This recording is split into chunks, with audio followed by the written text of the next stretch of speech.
What's up, everybody? Welcome back to the channel. Okay, so there's all kinds of freaking news going on right now, but I had to pick one, and the one I picked just so happened to be pretty good, folks. Check this out. Judge tosses Democrats' challenge to Trump's order effect on FEC. Now this one goes kind of deep. The left, they lost their minds, as they do anytime Donald Trump does anything. Donald Trump steps into a McDonald's, the left loses their mind. Oh, we got the president of the United States eating McDonald's? Ah! It's absurd. It really is. Donald Trump could go in to do a number two, and the left would lose their mind. Oh, he's taking a dump in the White House? How disgusting. It's insane. But, so Donald Trump, right, comes in. We have this thing called independent agencies in this country, the FEC being one of those, right? The Fed, the Federal Reserve, that's another one. Well, hang on just a second. The executive branch doesn't have control over these agencies. Congress doesn't have any enforcement authority over these agencies, and the judiciary can stop them, sure, but that would mean somebody would have to bring a lawsuit to actually stop whatever agency from doing whatever. So who regulates these agencies? Apparently nobody, folks. They're called rogue agencies, as a matter of fact, and Donald Trump saw this in his first administration and saw the power of these rogue agencies and said, hang on, when I get reelected, he's putting a stop to it, and he did, an executive order.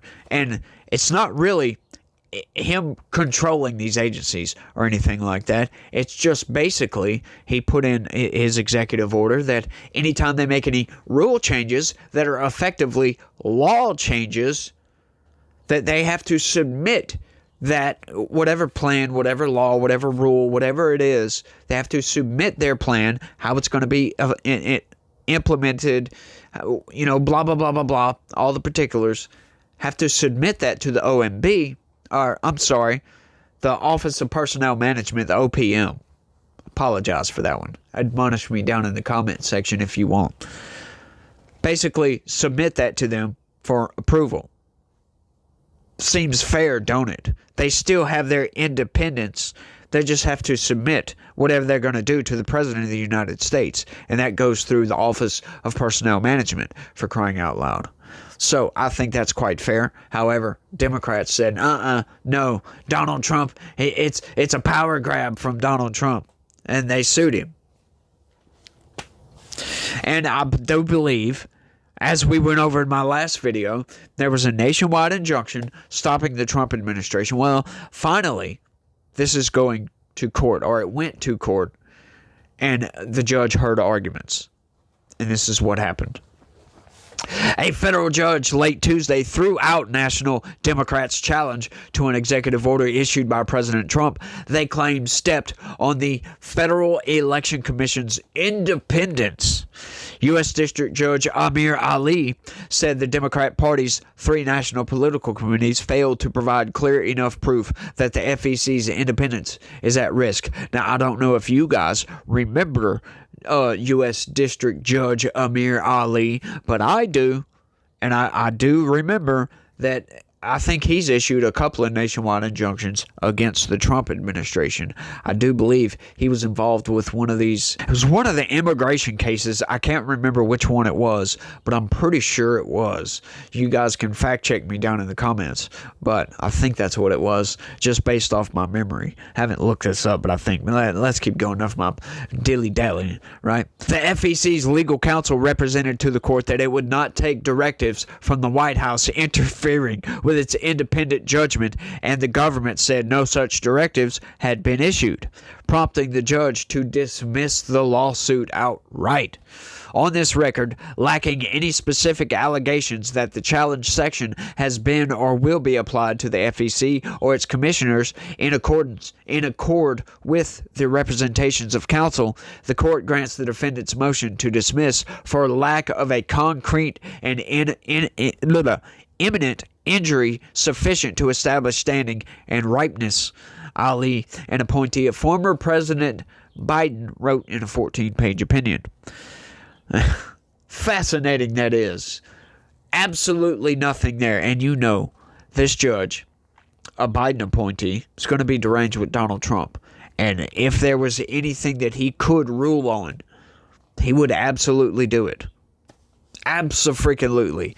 These judges do not care about the rule of law. But if they do not have any facts or evidence on their side, and they have some semblance of sanity, they have to rule in favor of the administration. They can't just be that partisan, folks. They cannot. People are going to see it and be like, no, I'm sorry. That once it goes to appeals court, they're going to see what was going on with this. And, you know, there might be calls for impeachment. There might be calls for examining the guy's head, you know, some sort of psychiatric examination or something like that. You never know, folks. You never know. The Democratic National Committee, DNC, Democratic Senatorial Committee, and the Democratic Congressional Campaign Committee sued the Trump administration in February, contending that the president's order aimed at expanding the White House's control over various independent regulatory agencies would preclude the agencies from taking legal positions out of line with the president's view. Not true. And as a matter of fact, I've got the executive order, and we'll read that out when I'm done reading this. The suit zeroed in on the FEC, the independent agency that enforces campaign finance laws and oversees elections, raising concerns that the order would eliminate the Federal Election Campaign Act's requirement that the executive's legal interpretations reflect the consensus of the expert and bipartisan board. The FEC is led by 6 commissioners appointed by the president and confirmed by the Senate. The commission's officials' interpretation of the law must be backed by at least 4 commissioners, and no more than 3 of them may be affiliated with the same political party. In their complaint, the Democrats argued Trump's executive order threatened to undercut the consensus reached after the Watergate scandal that the federal campaign finance rules must be neutrally enforced, instead leaving judgment to a single partisan political figure, the President of the United States. But once again, as I said and as we'll go over, that's just blatantly false. However, Ali wrote in his decision that the Democrats needed to provide strong evidence that the FEC is specifically targeted by Trump's order, which does not single out and applies to all executive employees. They also could have alleged concrete steps the administration had taken to sway the FEC and its commissioners, and there has been none. They have not done so here, the judge wrote. Ali dismissed the case without prejudice, meaning the claims could be brought again in the future. The Hill requested comment from the 3 committees, right? So, once again, if Donald Trump decides to go on some sort of authoritarian tirade and forces these people to change election laws in favor of Republicans, they can relitigate this and it'll come back up in the courts and everything will work out just fine. The judge will be deranged with Trump and say, no, impeach him now. I'm just saying, I'm just throwing out a hypothetical, y'all. Could be Joe Biden. You never know. Joe Biden could come back into office. It's possible. This court's doors are open to the parties if changed circumstances show concrete action or impact on the FEC's or its commissioners' independence, Ali wrote in his opinion. Absent such allegations, however, the court must dismiss the case for lack of jurisdiction and therefore does so. Fascinating, that is. So, it's lack of jurisdiction, is it? I thought maybe it was because that's just an insane lawsuit and there's no evidence that Trump has exerted any sort of influence over the FEC. Maybe that's the case, maybe it's not. But let's go over this executive order, by the way, because I find it to be fascinating and it buttresses this whole lawsuit quite well. The Constitution vests all executive power in the president and charges him with faithfully executing the laws. Since it would be impossible for the president to single-handedly perform all the executive business of the federal government, the Constitution also provides for subordinate officers to assist the president in his executive duties. In the exercise of their often considerable authority, these executive branch officials remain subject to the president's ongoing supervision and control. The president, in turn, is regularly elected by and accountable to the American people. This is one of the structural safeguards, along with the separation of powers between the executive and legislative branches, regular elections for the Congress, and an independent judiciary whose judges are appointed by the president and with the advice and consent of the Senate, by which the framers created a government accountable to the American people. However, previous administrations have allowed so-called independent regulatory agencies to operate with minimal presidential supervision. These regulatory agencies currently exercise substantial executive authority without sufficient accountability to the president, and through him to the American people. Moreover, these regulatory agencies have been permitted to promulgate significant regulations without review by the president. Fascinating. So they can just create laws, essentially, or create rules that effectively operate as laws. These practices undermine such regulatory agencies' accountability to the American people and prevent a unified and coherent execution of federal laws. For the federal government to be truly accountable to the American people, officials who wield vast executive power must be supervised and controlled by the people's elected president, right?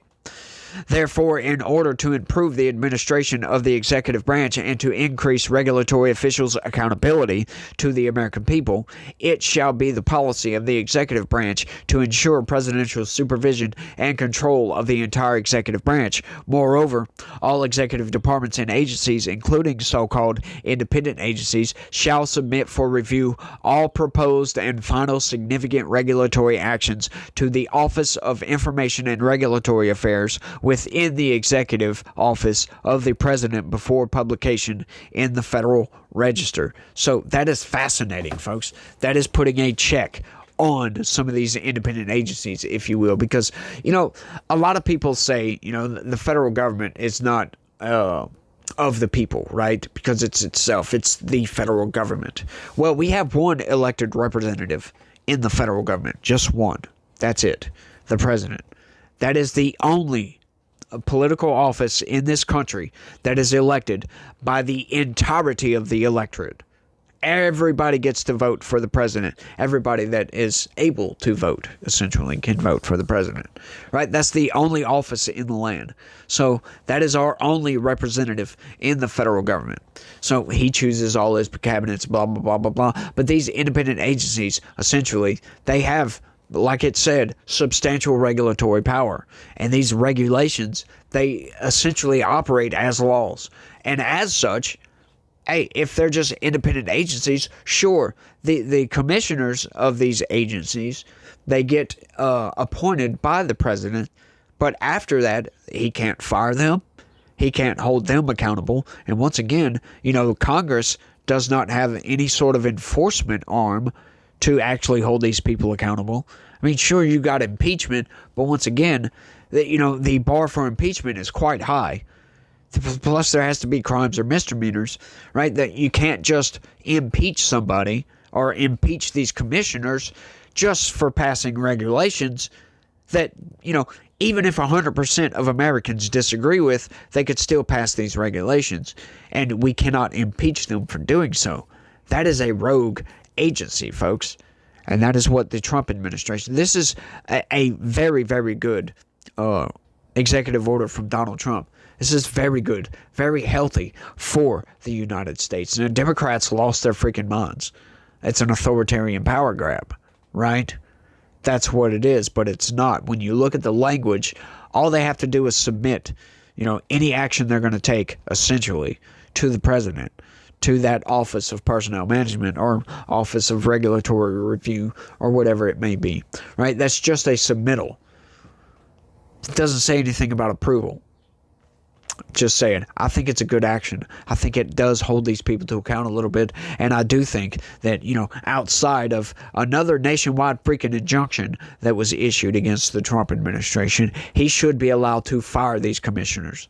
Once again, folks, what kind of job security do you have if you can be appointed to a position by a single person, but cannot be fired from that position by that single person. That to me is absurd.